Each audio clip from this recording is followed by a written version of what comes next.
할렐루야. 예, 오늘 말씀 또 묵상을 우리 함께 나갑니다.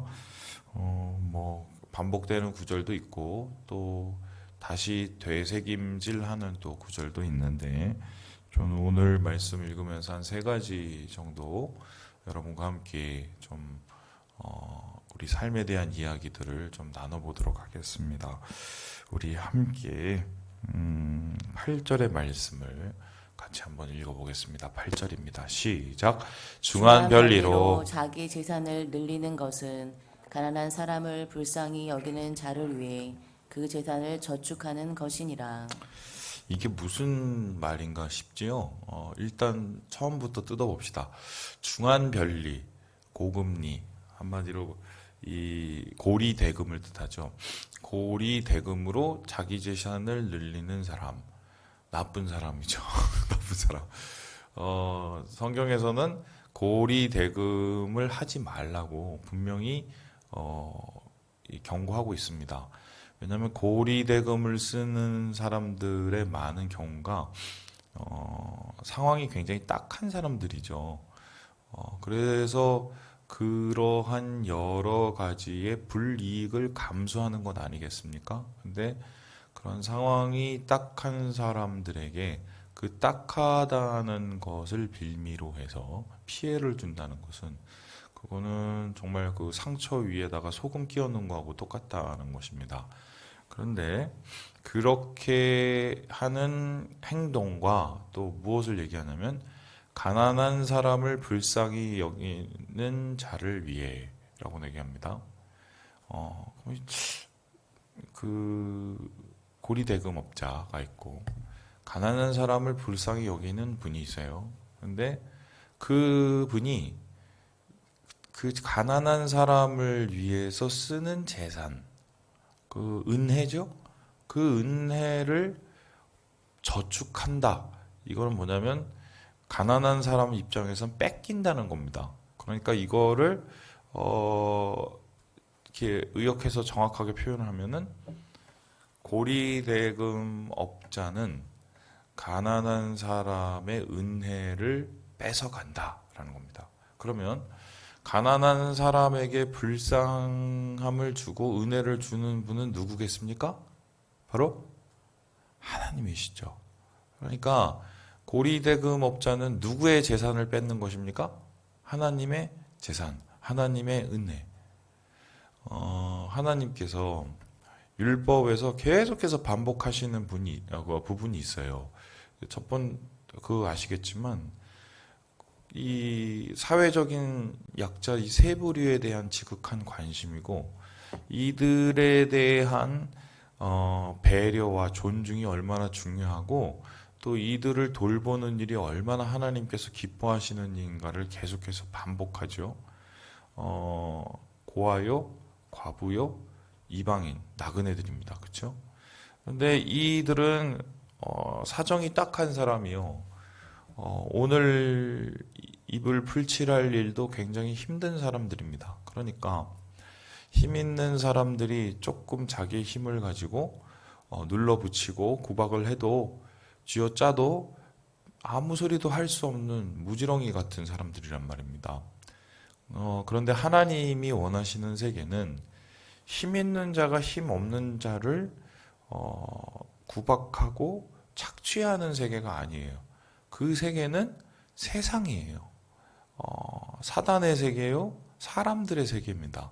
그런데 하나님은 이에 반하게 힘을 주신 이유, 그리고 우리에게 돈을 주신 이유, 능력을 주신 이유는 힘이 부족하고 돈이 부족하고 능력이 부족한 사람을 섬기기 위해서 하나님께서 그런 것을 허락하셨다고 얘기합니다. 그러니까 우리가 가지고 있는 힘과 능력과 재산과 달란트는 우리 게 아니라 누가 주신 거예요?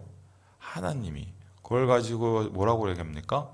청지기라고 얘기합니다. 그러면은 하나님께서 우리에게 주신 재물과 능력과 달란트는 누구에게 은혜를 베풀기 위해서 하나님께서 허락하신 그러한 은혜의 도구요 통로인 거죠. 근데 그것을 동원하여서 오히려 은혜를 베푸는 것이 아니라 은혜를 뺏고 파괴한다. 이거는 하나님의 질서에 정면적으로 도전하는 것입니다. 그러니까 하나님하고 싸우자고 말하는 것입니다. 그래서 이렇게 싸우자고 말하는 사람들을 하나님께서는 어떻게 하십니까? 그들과 싸우십니다. 대표적인 사람이 누굽니까? 여러분 아시는 거 있죠? 아합이라는 사람과 이세벨이라는 여인을 생각을 해보세요. 힘이 많고 능력이 많았던 북이스라엘의 왕 아니었습니까? 이때가 북이스라엘의 전성기 중에 하나였는데요. 그가 받은 은혜와 능력을 가지고 한 게 뭐였습니까? 지들이 가지고 있는 많은 재산에도 불구하고 자기 왕궁 옆에 있는 나봇이라는 그냥 농부의 포도밭을 빼앗으려고 온갖 수작을 걸었던 게 이 사람들의 모습이죠. 그리고 그 밭을 빼앗을 뿐만 아니라 그 나봇이라는 사람을 파괴해 버립니다. 어떻게 하셨습니까? 똑같이 갚아주셨습니다. 예, 똑같이 갚아주셨어요. 여러분, 우리가 구제를 하고 또 선교를 해서 제3세계와 또 그 참 불우한 우리 사람들에게 우리가 나누는 이유는 물론 복을 받기 위해서도 그런 거지만 하나님이 원하시고 하나님이 바라시는 일을 대신하는 거예요. 그래서 그것을 포기하는 것은 제가 볼 때는 예수님하고 별로 가깝지가 않은 사람이다. 이렇게 얘기해도 저는 과언이 아니라고 생각을 하고요. 그래서 예수님께서는 9절에, 잠언 기자는 9절에 다음과 같이 이야기를 하고 있습니다. 9절을 한번 읽어보죠. 시작. 사람이 귀를 돌려 율법을 듣지 아니하면. 그의 기도도 가증하니라. 보세요. 귀를 돌려 율법을 듣지 않는다. 하나님께서 말씀을 막 하시는데 그 말씀을 듣지 않는다. 뭐 예를 들어서 가장 대표적인 게 지금 앞에 9절처럼 고아와 과부와 나그네를 도와라. 힘이 약하고 소외된 자를 돌봐라. 이거 하나님이 계속해서 율법에서 말씀하시는데 그거는 안 듣고 자기가 원하는 것만 구하는 기도를 해요. 하나님 이거 주세요. 저거 주세요. 하나님 요걸 이렇게 해주세요. 아니면 저거를 저렇게 뭐 없애주세요. 그걸 들으시겠냐는 거예요. 우리의 삶은 하나님과의 대화죠. 그 대화는 요청이 있으면 또 하나님의 우리에게 원하시는 또 말씀이 있는 겁니다. 그럼 말씀에 대한 응답이 있겠죠. 하나님께만 응답을 요구하고 우리는 하나님께 응답하지 않는 것은 그것은 앞뒤가 맞지 않는 것이요. 그것은 하나님께 기도를 제대로 하지 않는 것이라고 오늘 잠언 기자가 분명히 이야기하고 있습니다. 그래서 귀를 열고 살아야겠다. 그 귀는 나를 헐뜯고 나를 괴롭히고 나를 어렵게 하는 그러한 악한 말들에 대한 귀를 여는 게 아니라 우리의 도움이 필요하고 또 우리의 선한 행동이 필요한 그 사람들을 하나님의 관심이 기울어져 있는 그 사람들에 대한 그 눈이 열려 있어야 되겠다. 만일에 여러분이 그런 사람이라면 여러분을 향해서 하나님께서 그러한 관심을 놓치지 않고 있다는 것을 기억하실 때 그것이 위로가 될 것이요.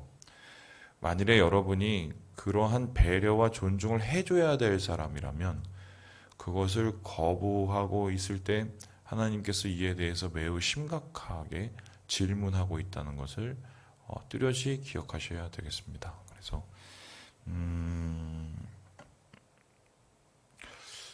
존중하고 배려하는 함께 사는 주의 공동체. 예, 뭐 그거죠. 오늘 그 앞에서 보는 그 35인의 감사처럼 돈이 당장 필요하지 않는 좋은 배려들도 많습니다. 누군가에게 관심을 가져주고 따뜻한 손길을 내밀어주고 그 한마디로 그 하루가 행복해질 수 있는 사람들이 있어요. 예.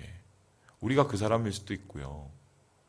그 한마디로 교회에 나올 생기가 돋는 사람이 있을 수 있단 말이에요. 예. 그 한마디에 하나님의 따뜻함을 느낄 수 있는 그 분이 있다. 예. 이렇게 정리를 하면은 더 좋을 것 같습니다. 예. 그리고 또 이 이야기를 또 한번 같이 읽어보도록 하겠습니다. 우리 14절의 말씀을 같이 한번 13절이네요. 13절의 말씀을 같이 한번 읽어보도록 합니다. 시작. 자기의 죄를 숨기는 자는 형통하지 못하나 죄를 자복하고 버리는 자는 불쌍히 여김을 받으리라. 네, 오늘 성경에서 분명히 우리에게 이야기하고 있는 것은 죄에 대한 모습이 어떻게 해야 되는가를 우리에게 가르치고 있습니다. 죄는 하나님께서 원하시지 않는 행동을 하는 것입니다. 그것이 원하시지 않는 행동을 적극적으로 하는 것은 악이요. 원하시지 않는 것을 그냥 아예 소극적으로 무시해 버리는 것은 그것은 하나님에 대한 거절이죠. 그래서 그러한 행동을 하는 것 그것은 주님께서 기뻐하시지 않을 뿐만 아니라 주님께서 보응하시는 일들입니다. 그래서 우리가 하나님과 관계하고 하나님께 나아갈 때 죄를 고백하는 것이 얼마나 중요한 것인가를 알고 있죠.